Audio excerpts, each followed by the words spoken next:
সবকিছু মিলিয়ে আমাদের যে কাঙ্ক্ষিত সংগঠন, সেই কাঙ্ক্ষিত সংগঠনের আমরা কিছু মৌলিক প্রস্তাবনা আজকে উপস্থাপন করছি।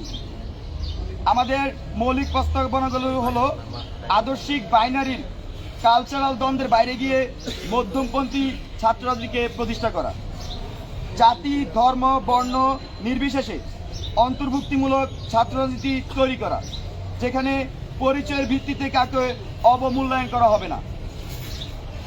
আমাদের জুলাই আগস্ট গণঅভ্যুত্থানের ভিত্তি মূলধারার ছাত্র রাজনৈতিক পরিসরে নারীদের যে অনুপস্থিতি রয়েছে সেটিকে অ্যাড্রেস করে নারীর রাজনৈতিক মানস বিনির্মাণ করা, রাজনৈতিক চর্চার পরিবেশ তৈরি করা এবং রাজনৈতিক ব্যবস্থাকে নারী বান্ধব করে তোলার মাধ্যমে নারী পুরুষে নির্বিশেষে সকলের জন্য সমান সুযোগের সৃষ্টি করা, শিক্ষার্থীদের অধিকার আদায়ের প্রশ্নে আপোষহীন ছাত্র রাজনীতির প্রতিশ্রুতি দেয়া,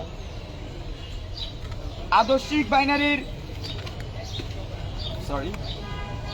বাংলাদেশের সংগ্রাম ও স্বাধীনতার ইতিহাসকে স্বীকার করে এবং 47, 52, 62, 66, 68, 69, 71, 90 এবং 24-এর সকল গণ আন্দোলন এবং ছাত্র জনতার সংগ্রামী চেতনা থেকে ভিত্তি করে ছাত্র রাজনীতি আমরা সক্রিয় করব।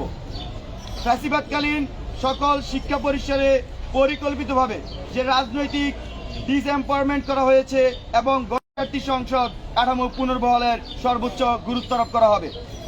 প্রিয় সাংবাদিক বিন্দুগণ, আমাদের আরেকটি প্রস্তাবনা ছাত্র নাগরিক সংহতি রক্ষার মধ্যে দিয়ে ছাত্র নাগরিক অধিকার প্রতিষ্ঠা ও সংরক্ষণে আমরা গুরুত্বপূর্ণ ভূমিকা রাখব। এছাড়াও এই সকল বাস্তবতাকে সামনে রেখে আমরা আজকে এবং আগামীকাল মূলত আমি আমাদের যে এই সব কিছু আলোকে আমাদের কর্মসূচিটা ঘোষণা করতে যাচ্ছি। আমাদের এই সকল বাস্তবতাকে সামনে রেখে আমরা আজকে এবং আগামীকাল শিক্ষার্থীদের মতামত নেওয়ার প্রক্রিয়ার অংশ হিসেবে জনমত জরিপ ও সদস্য আহ্বান কর্মসূচি ঘোষণা করছি। আজকে অনলাইনে এবং আগামীকাল অনলাইন এবং অফলাইনে আমরা ঢাকা বিশ্ববিদ্যালয় সহ বাংলাদেশের বিভিন্ন শিক্ষা প্রতিষ্ঠানে এই কার্যক্রম পরিচালনা করব। বিশেষ করে আমাদের ঢাকা বিশ্ববিদ্যালয়ের টিএসসি, কার্জন, মোকাররম, মোতাহের, কলাভবন, এফবিএস সহ জাহাঙ্গীরনগর, জগন্নাথ, তারপরে ঢাকা শহরের যে প্রাইভেট বিশ্ববিদ্যালয়গুলো আছে, কলেজগুলো আছে, এছাড়াও আমাদের সারা দেশে যে সকল পাবলিক বিশ্ববিদ্যালয় আছে সবখানে আমাদের এই কার্যক্রম পরিচালিত হবে। আর মাদ্রাসাগুলোতে আমাদের এই কার্যক্রম পরিচালিত হবে। পাশাপাশি আমাদের এই সংগঠনের কয়েকটি বৈশিষ্ট্য আমরা আজকের এই সংবাদ সম্মেলনের মধ্যে দিয়ে উল্লেখ করতে চাই। তার মধ্যে আমাদের এই ছাত্র সংগঠন কখনোই লেজুর ভিত্তিক ছাত্র রাজনীতি তারা করবে না। আমাদের এই ছাত্র সংগঠন একটি স্বতন্ত্র ছাত্র সংগঠন হিসেবে আত্মপ্রকাশ করবে। আর আত্মপ্রকাশের যে তারিখ সেটা আমরা এখনো নির্ধারণ করিনি। আমরা এই জনমত জরিপ এবং আমাদের যে চলমান কর্মসূচি, এই কর্মসূচির উপর ভিত্তি করে আমরা আমাদের আত্মপ্রকাশের নির্ধারিত টাইম আপনাদেরকে জানিয়ে দেওয়া হবে।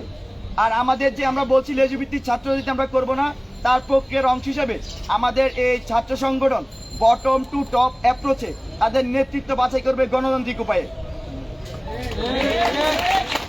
এবং আরেকটি যে আমরা বৃহত্তর প্রশ্ন বেশিরভাগ মানুষ থেকে আমরা শুনি, সেটি হচ্ছে এই সংগঠনের কিভাবে অর্থনৈতিক কাঠামো পরিচালিত হবে।